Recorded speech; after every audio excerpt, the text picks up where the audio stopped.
Hey guys, Caroline here. This is the third video in my series on matched betting in 2020.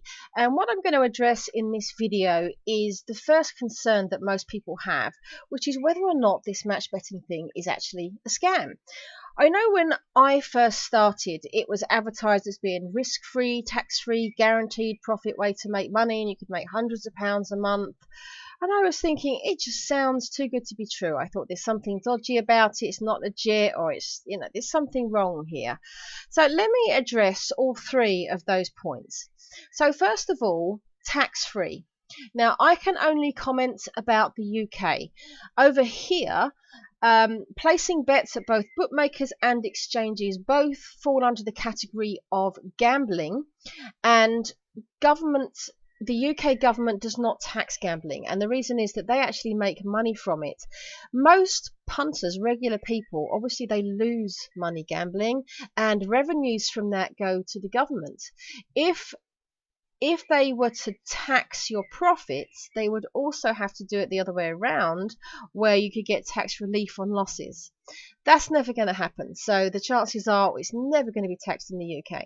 So what that means is that obviously all of your profits are yours to keep, but it also means that you don't have to tell anyone about it. You don't have to put it on a tax return. If you've got a job already, you don't have to tell your employer that you've got like a second income or anything, because as far as anyone's concerned, you've just got lucky gambling.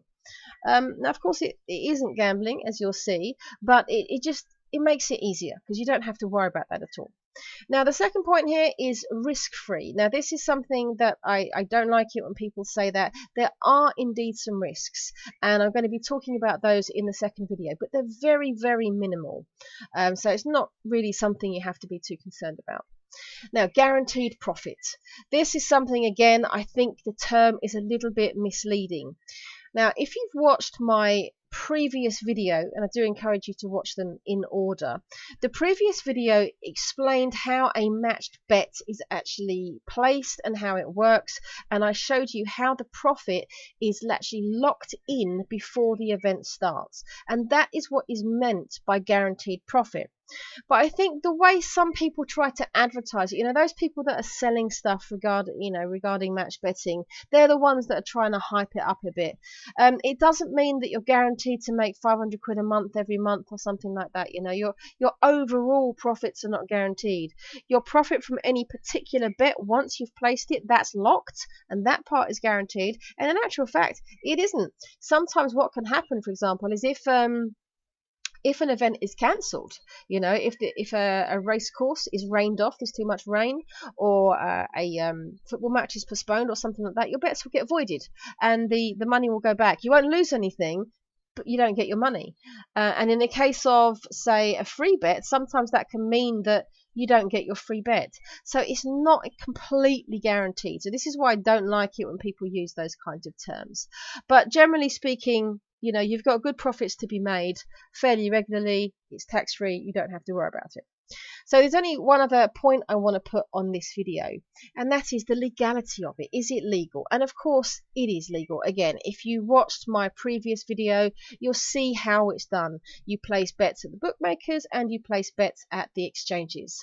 That's all you're doing. That's all it is. So of course, it's legal.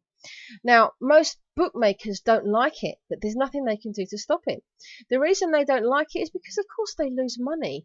We are only going to be placing bets at the bookmaker when it is profitable to us to do so. And so if it's profitable for us, it means that the bookmaker is losing money. So, of course, they don't like it. But if the reason they can't stop it is because they have no control over what you do in exchange. They don't know that you have exchange accounts.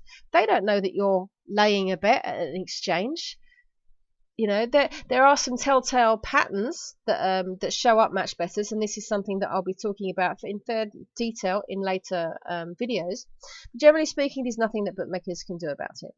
Now, there is one grey area of legality, and that is called multi-accounting. Now, I'm only going to cover this very briefly. Basically, multi-accounting means that you have more than one set of bookmaker accounts. So what often happens, and this happened to me, is that you do a load of match betting for a few months, you made a load of money, and then there's no more welcome offers. You've already opened account of all the bookmakers, you've taken all the welcome offers, and there's not as much left. You're not making as much money. And so you start thinking, I wonder if I could do this again. I wonder if I could bet in my husband's name, my brother's name, or something like that, and just make that money all over again. And that is called multi-accounting, and that is a grey area. Now, most people who talk about match betting online do not like to talk about multi-accounting. Me personally, it is something that I do. I currently have 2 sets of accounts. I'm working on building more later on, and I'm quite happy to talk about it, but it won't be in this series. So this series is just going to be about doing match betting on one set of accounts. This is to get you started. Later on in the year, I'm going to be covering multi-accounting in detail in a separate series. But as I said, that is a grey area, and that's the only question of legality. As far as ordinary match betting is concerned, it is perfectly legal. And that's really all there is for this video. Oh, no, there isn't. Sorry, I've got one more slide, which I'd forgotten to talk about here. How much money can you make? Okay, so the welcome offers. The welcome offers vary in how lucrative they are. The ones that I showed you in the previous video are particularly lucrative. You know, you can be making 20, 30 pounds from a single offer, but most of them aren't that much. And most of the welcome offers you're going to make around a tenner from. But it's a lot of bookmakers. You can probably make somewhere around 500 pounds from the welcome offers. This varies a little bit.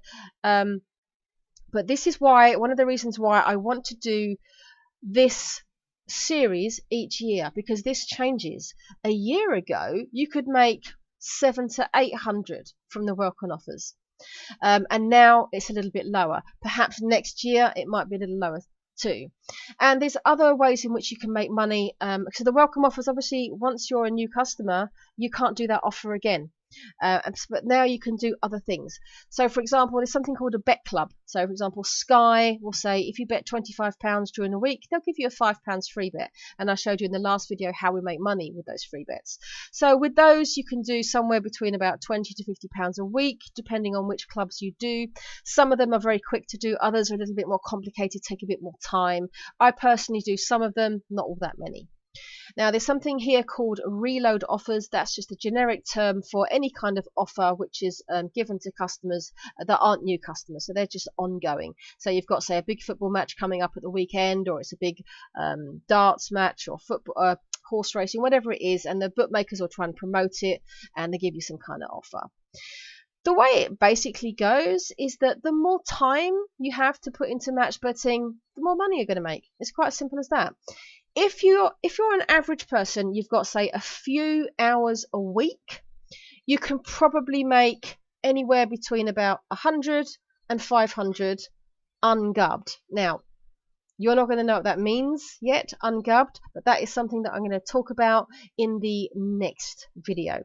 So in the next video, I'm going to be talking about the risks and the requirements. So that is definitely it for this one now. I don't have any more slides. I hope you found it useful, and thank you very much for watching.